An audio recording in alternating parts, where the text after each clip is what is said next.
Have you ever loved someone who kept pulling away? And the more you tried to understand them, the more you lost yourself. You tell yourself you're being patient, compassionate, even healing. But what if your empathy isn't saving the relationship, it's just draining you? Today, I want to talk about what happens when the most empathetic person in the room finally decides. No more fixing, no more chasing, no more emotional rescues. When you're a deeply feeling person, a super empath, you don't love halfway. You listen harder, give deeper, and try longer than anyone else. You see pain behind people's defenses, and you believe love can heal it. But when you connect with an avoidant, someone who fears closeness and runs from intimacy, your empathy becomes both your superpower and your kryptonite. You start carrying the emotional weight for two people. You apologize for things you didn't break. You settle for crumbs and call it connection. And the cruel irony, the more you try to prove your safety, the more they retreat because you've left your own safety behind. But there's a moment, a quiet, life-changing moment, when the empath's power shifts. Not with anger, not with revenge. When you stop chasing understanding and start choosing peace, something changes. The avoidant feels the silence, the balance resets, and you realize that the real act of love wasn't fixing them, it was freeing yourself. Empathy is a beautiful gift, but when it operates without boundaries, it quietly transforms into self-abandonment. A super empath feels things deeply, often to the point of absorbing the emotions of everyone around them. They don't just listen, they feel the pain, the fear, the insecurity in others, and they instinctively try to fix it. It feels natural to them, even noble. But what often goes unnoticed is how much of themselves they have to give up in the process. Every time they say, "It's okay," when it isn't, every time they suppress their needs to avoid conflict, and every time they forgive without accountability, a small piece of self-respect gets traded for temporary peace. The empath learns early that love means being understanding, being patient, and giving people the benefit of the doubt. That's their love language. They believe that if they can just show enough compassion, the other person will finally feel safe enough to open up, stay, or love them back the same way. But empathy without boundaries becomes a magnet for imbalance. When someone avoidant enters the picture, someone who thrives on distance and struggles with emotional closeness, the empath's natural instinct to close the gap only deepens the divide. The avoidant feels suffocated, the empath feels rejected, and both end up reinforcing each other's deepest fears. Without realizing it, the empath starts to abandon themselves in the name of love. They dismiss their intuition, justify the other person's withdrawal, and call it understanding. They start to think that being too much is the problem, when the real issue is that they've learned to make space for others by shrinking themselves. The danger here isn't the empathy, it's the lack of boundaries that define where compassion ends and self-sacrifice begins. True empathy doesn't mean carrying someone else's emotional load. It means standing beside them, not underneath them. A boundary doesn't make you cold or unkind. It makes your empathy sustainable. It protects the energy that allows you to give without losing yourself. When you say, "I understand what you're going through, but I can't be the one to fix it for you," you're not being harsh, you're being healthy. You're acknowledging that love isn't measured by how much pain you can absorb. It's measured by how much truth you can stand in. Boundaries are not walls, they're doors. They don't keep people out, they let the right ones in. When an empath begins to honor their own limits, they discover that love feels lighter, freer, and more equal. They stop chasing approval through over-giving and start experiencing connection through mutual respect. And in that shift, something powerful happens. They no longer need to rescue anyone to feel valuable. Their empathy becomes what it was always meant to be, a bridge, not a burden. Because when empathy is guided by self-respect, it stops being a way to prove worthiness and starts being a reflection of wholeness. When someone with an avoidant attachment style pulls away, it can feel deeply personal, especially to an empath who thrives on emotional closeness. The sudden silence, the withdrawal, the coldness, it all feels like rejection. The empath's mind starts searching for what they did wrong. Was I too much? Did I say something? Should I have given them more space? This self-blame becomes a reflex because the empath is wired to find meaning in emotions, to make sense of disconnection by assuming responsibility for it. But avoidant behavior isn't a reflection of your inadequacies. It's a reflection of their fear. It's not that they don't feel, it's that feeling too much overwhelms them. Avoidant individuals often grew up in environments where vulnerability was unsafe or dismissed. They learned early that closeness led to pain, rejection, or loss of control. So as adults, they build invisible walls to protect themselves from emotional risk. When intimacy deepens, their internal alarm system goes off. What feels like love to an empath can feel like danger to an avoidant. They might crave connection and yet sabotage it at the same time, not because they want to hurt anyone, but because closeness activates their deepest fears of dependency or engulfment. The empath, on the other hand, interprets this retreat as a challenge to love harder, to show more understanding, to close the emotional gap with patience and care. It's a beautiful instinct, but it often backfires. The more the empath reaches out, the more the avoidant retreats. The avoidant's silence becomes a mirror for the empath's own insecurities, and what began as love slowly turns into a pattern of chasing and fleeing. The empath thinks they're healing the other person, but what they're really doing is playing out a script that keeps both stuck. Detaching from this cycle begins with one powerful realization: their avoidance isn't about you. You didn't cause it, and you can't cure it. When you take their distance personally, you make their fear your fault. But when you see it for what it is, a defense mechanism built long before you arrived, you release yourself from the emotional tug of war. Understanding doesn't mean excusing, but it does mean you stop internalizing their behavior as proof that you're unlovable. What changes everything is shifting from "why are they doing this to me?" to "what are they afraid of?" That small change in perspective softens resentment and brings clarity. You begin to realize that love isn't always enough to heal someone's trauma, especially if they haven't chosen to heal it themselves. The most compassionate thing you can do for an avoidant partner is to stop trying to be their emotional savior. Meet them where they are, but stay anchored in who you are. When you stop making their fear your fault, you take your power back. You stop trying to earn connection from someone who fears it and start giving your energy to someone who welcomes it. Because real love doesn't require you to chase, it invites you to stay. The real power shift doesn't happen in a dramatic argument, a perfectly crafted message, or a final emotional goodbye. It happens in silence. The kind of silence that comes when you finally stop trying to explain yourself to someone who was never really listening. When a super empath decides to step back instead of reaching forward, everything begins to change. For so long, they've believed that clarity comes through communication, that if they can just find the right words, the other person will understand their pain and meet them halfway. But with an avoidant, words often bounce off emotional walls. They don't create connection, they trigger defense. The avoidant hears neediness where there's vulnerability, pressure where there's love, and retreat becomes their default response. The empath's silence isn't about manipulation or punishment, it's about preservation. It's the quiet recognition that continuing to explain yourself to someone committed to misunderstanding you is an act of self-betrayal. You don't need revenge. You don't need to make them see what they lost. You don't even need closure. Because closure doesn't come from the other person finally apologizing or acknowledging your worth. It comes from the moment you realize that their inability to meet you emotionally has nothing to do with your value.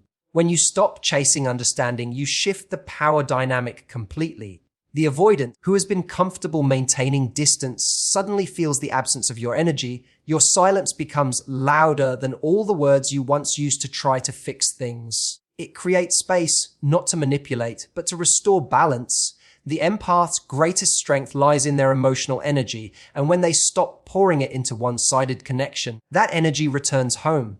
This kind of silence isn't cold, it's grounded. It's not about ghosting or withdrawal. It's about intentional peace. It's choosing to protect your inner world from emotional turbulence you can't control. In that stillness, you rediscover yourself, the parts of you that got lost trying to make love work with someone who feared it. You start to realize that silence doesn't mean disconnection. It means you're finally connecting with yourself. Often, when an empath steps back, the avoidant begins to feel the void they created. They may not understand it at first, but something shifts in them too. They sense the difference between silence that's angry and silence that's final. The former demands attention, the latter exudes self-respect. And while an empath may secretly hope that their silence will bring the avoidant back, the true transformation lies not in what the avoidant does, but in what the empath no longer needs. Silence, in this sense, is not an ending but a beginning. It's the sound of self-trust returning. It's the calm after the storm of over-explaining, over-giving, and over-loving. It's the realization that you don't need to win someone over to validate your worth. The power was never in their response. It was always in your ability to stop asking for it. When a super empath finally stops overgiving, the energy within the relationship shifts in ways that are both subtle and profound. For so long, they've been the emotional engine, the one initiating conversations, soothing conflicts, and carrying the weight of connection on their back. Their giving comes from love, but it also comes from fear, the fear of being too much, too demanding, or too easily replaced. They believe that if they just keep showing up, the other person will eventually feel safe enough to do the same. But that kind of giving isn't balance, it's survival. It keeps the empath locked in a cycle of proving rather than receiving. The moment they stop, not out of anger, but out of awareness, something extraordinary happens. The avoidant no longer has the same dynamic to lean on. The familiar pattern of the empath pursuing and the avoidant retreating begins to dissolve. When the empath reclaims their energy, the avoidant is left to face their own discomfort, their own silence, their own need to either step forward or lose connection entirely. The emotional seesaw steadies because one person is no longer bouncing up and down to keep it moving.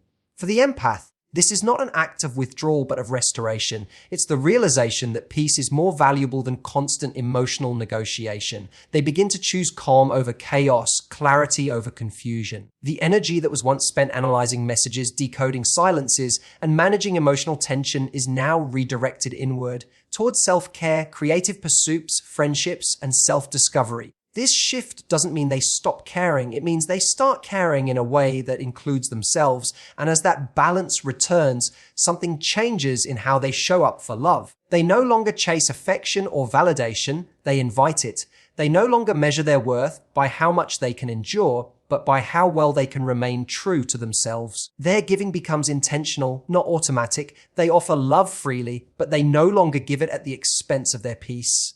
The absence of over-giving doesn't create distance. It creates space, the kind of space where genuine connection can actually breathe. Sometimes the avoidant feels that shift immediately. They sense that the emotional current that once pulled toward them has gone still. For some, it's a wake-up call, a chance to step forward and meet the empath halfway. For others, it's the end of the road. But for the empath, either outcome is a victory. If the relationship transforms into something reciprocal, it's because both have grown. If it fades, it's because it was sustained only by the empath's effort. And letting it go becomes an act of liberation, not loss.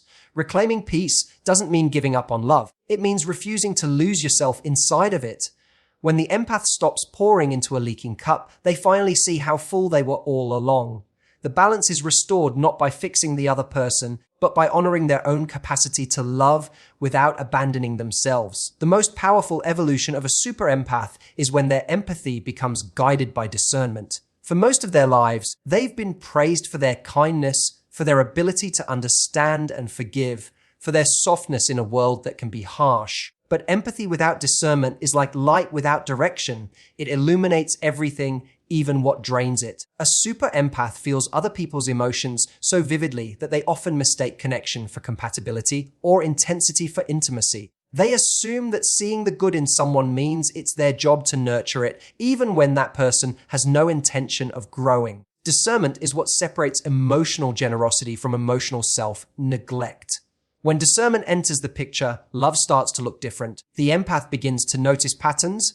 The difference between someone who is emotionally unavailable and someone who is emotionally healing, between someone who communicates and someone who manipulates. They no longer confuse inconsistency with depth or emotional chaos with passion. Instead of trying to earn love through effort, they begin to evaluate whether love feels safe, reciprocal, and aligned. They stop asking, "Do they need me?" and start asking, "Do they meet me?" This shift doesn't make them colder, it makes them wiser. Discernment allows the empath to recognize that not everyone deserves the same level of access to their heart.